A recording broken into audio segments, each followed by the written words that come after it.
7:29, saludamos a Esteban Torres, viceministro de Gobierno. Gracias, viceministro. No es un tema que estaba previsto, pero quiero preguntarle un comentario, porque es importante lo que ha pasado en Argentina con la captura de la familia y colaboradores de alias Fito. ¿Qué información adicional tienen ustedes? Bueno, que el gobierno no se detiene en su acción contra los delincuentes de la inseguridad y que la colaboración a nivel internacional es muy importante, no solo con lo que pasó en Panamá hace algunos días, sino con lo que ha pasado en Argentina el día de ayer. Así que seguirán los esfuerzos y seguirán todo lo que se tenga que hacer para dar con el paradero de muchas personas.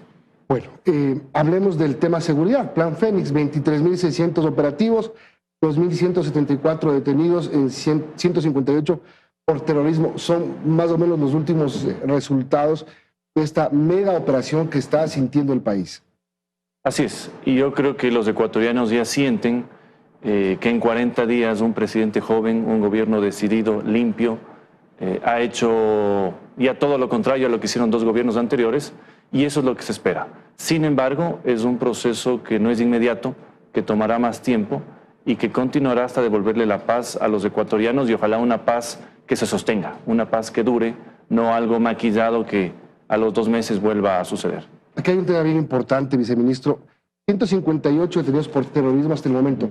Los cargos son bien importantes y el manejo judicial tendrá que ser tan importante como la operación que está realizando la fuerza pública. Así es. No sirve de nada. Así es. Además, como todos conocemos, existen jueces que están especializados ya para juzgar este tipo de delitos, pero sí es insólito ver algunos casos en donde les dejan libres, existiendo los cargos para que permanezcan bajo custodia estatal y, por supuesto, privados de la libertad. Pese a todo lo que se está haciendo y lo que creo que se está sintiendo, es una operación importante a escala nacional y determinante sobre todo.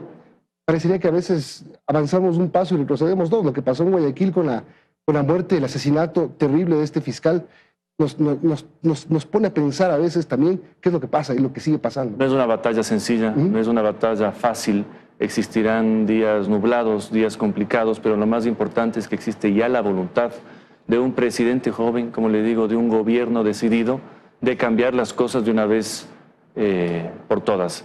No podíamos seguir tapando con tierra los problemas del país, no podíamos esperar una crisis carcelaria cada 3 meses y decir qué hacemos, y por eso el llamado y el respaldo de todos los ecuatorianos, de cualquier tienda política, de cualquier visión política, a respaldar a los policías, a los militares, a las autoridades, porque el esfuerzo, créame, es descomunal, pero si no lo hacemos ahora, perderemos el país y nadie quiere eso.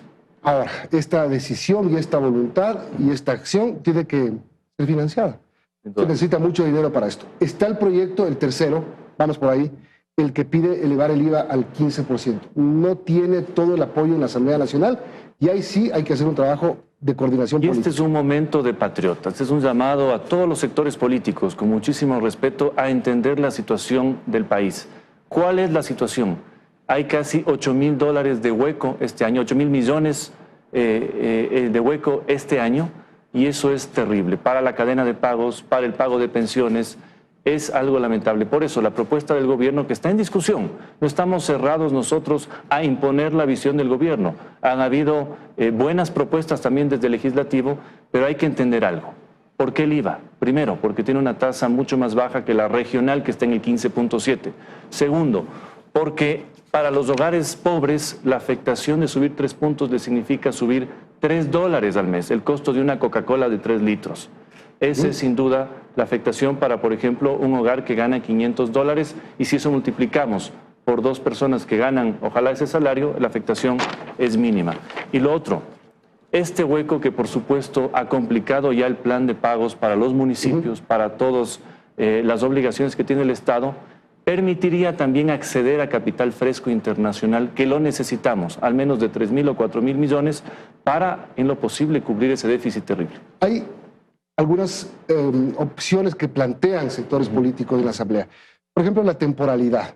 La temporalidad, escuché a un sector además económico decir, podría ser hasta mayo del 2025, cuando haya el cambio de gobierno o el cambio de periodo. ¿Podrían pensar ustedes en que esas sería una herramienta de negociación política? No estamos cerrados. Nuestra voluntad es que existan los recursos, no solo para esta guerra, para cumplir la cadena de pagos, porque todo este momento se ha complicado. Pero hay que entender algo también muy importante. La temporalidad cierra en muchos casos la puerta a financiamiento internacional, porque si no es una reforma estructural que le permita respirar a la economía ecuatoriana, también se nos cierra esa puerta. Sin embargo, nosotros no nos vamos a cerrar, estamos abiertos al diálogo. Un punto menos, por ejemplo, del 12 al 14, cierto es que cada punto son 450 millones de dólares. Sin duda alguna. Algo es algo. Estamos abiertos, pero tenemos que hacer algo.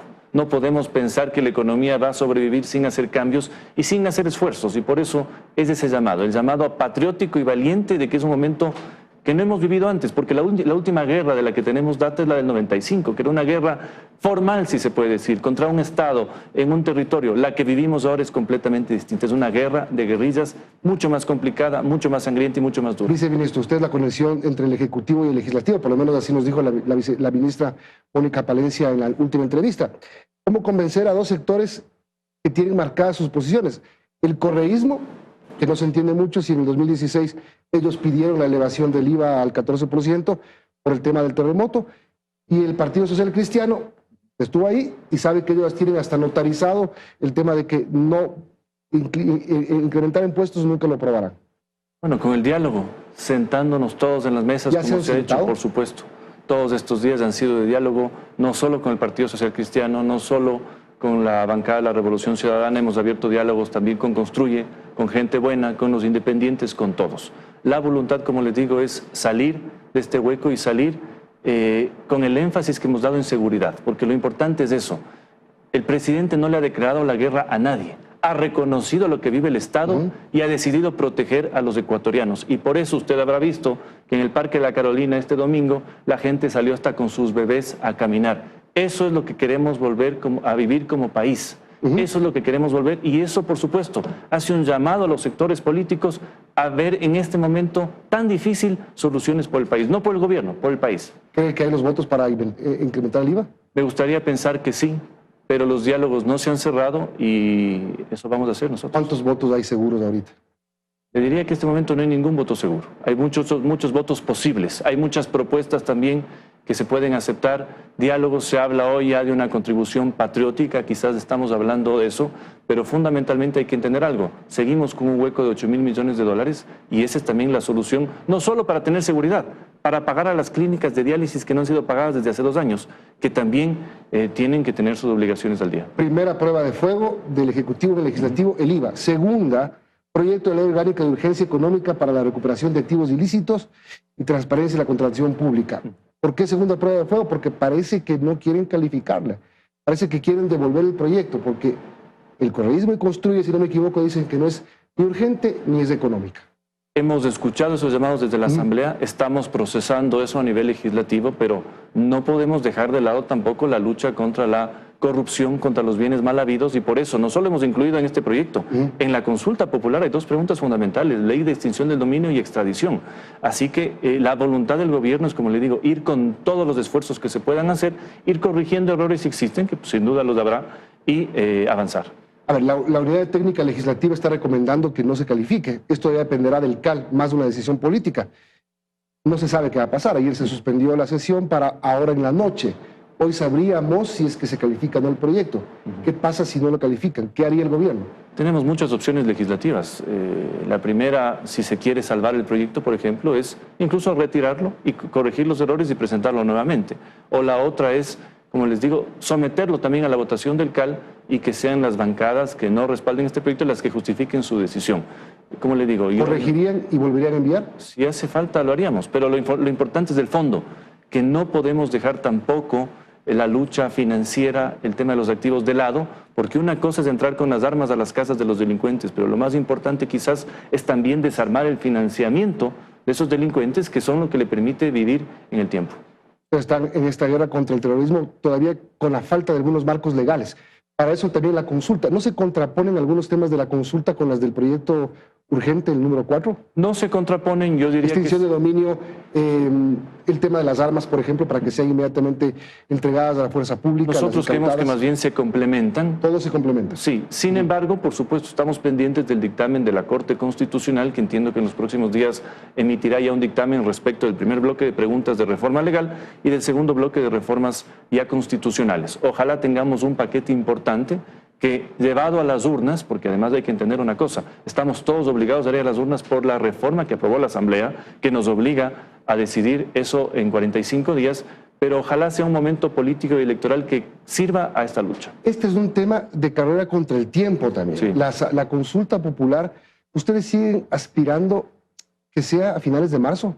Parece que el tiempo no alcanza. Los tiempos se han movido con esta guerra interna. Habrá que evaluar también si conviene llamar a un proceso electoral, si la situación sigue compleja ya en las calles, pero sí, la voluntad del gobierno es ratificar temas importantes con los ciudadanos luego de estas leyes que se han enviado de forma rápida a la Asamblea Nacional y concluir un proceso democrático muy importante. O sea, ¿podría existir la posibilidad de que no haya consulta? En este momento no se ha evaluado ese escenario, pero el conflicto armado implica pensar en muchas cosas y en muchas aristas. Porque el presidente retiró solo una pregunta de las presentadas en el primer paquete, es decir, aspiran por lo menos a 19 preguntas. Por lo menos, que es fundamental.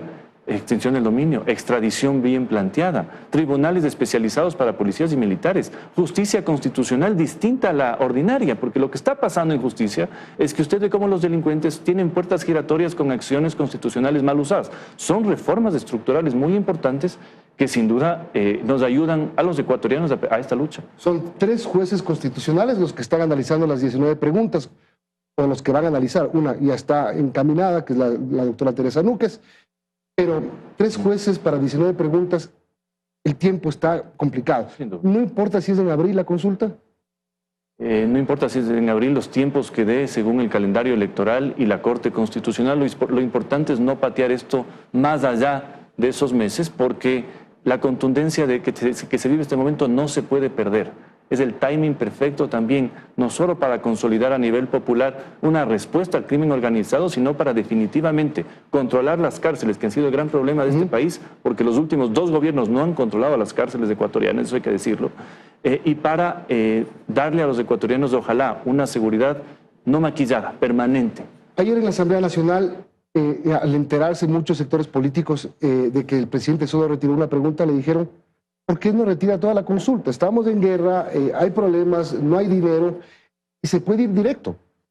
Habría que preguntar a la Asamblea entonces por qué no retira la reforma constitucional, que es la que nos obliga a ir a las urnas. O sea, hay que ir a las urnas sí o sí.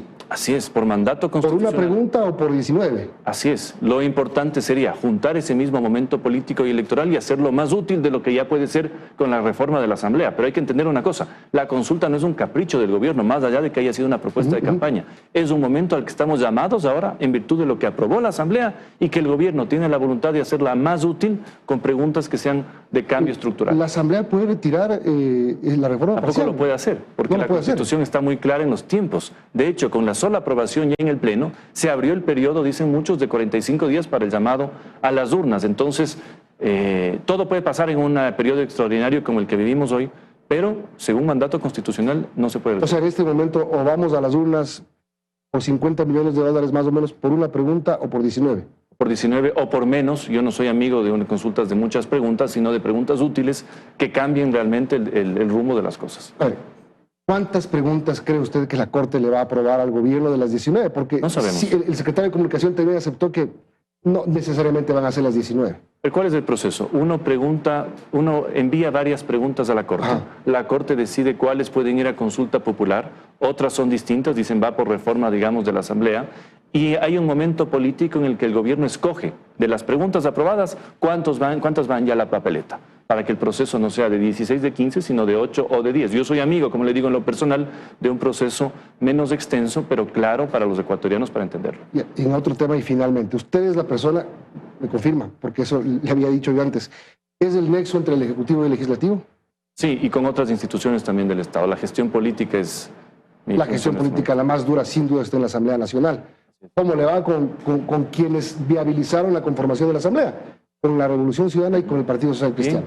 Muy bien, el diálogo fluye, es permanente, hay obviamente diferencias, pero como le digo, no está cerrado el diálogo solo a esas dos bancadas. No se van a resentir es que los correístas y los socialcristianos no aprueban el alza del IVA. Cada bloque, cada bancada, cada partido decidirá su posición frente a lo que tenga que votar. Pero los que no se pueden resentir son justamente los ecuatorianos, que en este momento, y le digo, eso es curioso, fuera de la Asamblea respaldan las medidas duras del gobierno en lo económico. Más bien lo que tiene que entender el sector político es que hay que sintonizarse con los ecuatorianos, y muchos nos dicen: prefiero pagar estos $3, que es el costo de una Coca-Cola mensual, a que me sigan vacunando $50 semanales en mi tienda y en mi negocio. Y eso es lo que queremos cambiar. Pero para cambiar hay que tener recursos. Para tener a los militares en la calle y en las cárceles hay que tener recursos. Y eso es algo que los sectores políticos tienen que entender. Si no aprueban el IVA, ¿se van por los combustibles? A ver, no está descartada la focalización en el tema de los subsidios, incluso aprobando la ley. Pero no quedan más opciones al gobierno para estructuralmente resolver un problema que lo arrastramos años, años y años, y lo más difícil, sin acceso a capital fresco internacional, que en este momento está cerrado, y que la voluntad del gobierno es abrirlo nuevamente con buenas condiciones. Viceministro, gracias por venir. Gracias a usted. Mucha suerte. Esteban Torres, viceministro de Gobierno.